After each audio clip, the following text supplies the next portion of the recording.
Turning now to the Thanksgiving travel rush. Today is expected to be the busiest day for air travel. Nearly 4.6 million passengers have already passed through TSA checkpoints this week. That's up nearly 7% compared to last year. CBS's Kris Van Cleave has more on the mad dash at the nation's airports. The Soto family arrived bright and early at Chicago O'Hare this morning for their flight to Phoenix. Were you worried coming in today that it was going to just be a madhouse? We were, hence why we got the early flight with the child. But surprisingly, it was actually pretty quick.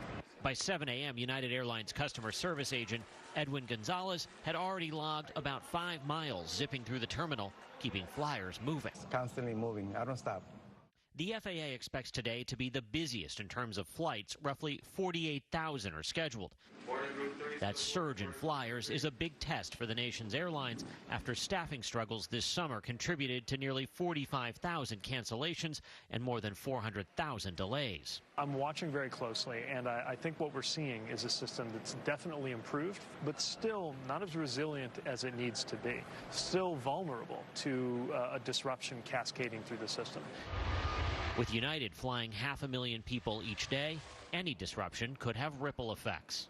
The Thanksgiving holiday period defines the strength of an airline. Throughout the year, United's hired 15,000 new employees, and we've been practicing and training and preparing for this stretch.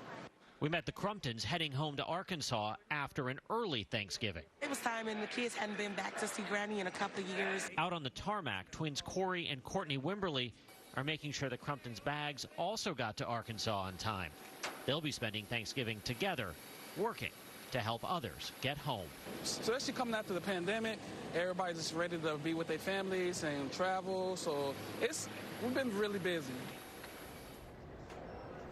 And the airlines expect to stay really busy through at least next Monday. AAA says tomorrow, Wednesday, will be really busy on the roads. It's the worst time to drive between 11 a.m. and 8 p.m. In particular, the late afternoon, early evening in many metro areas across this country could see traffic volumes double. Norah? We should remember to thank all those hardworking people at the airport. Kris Van Cleave, thank you.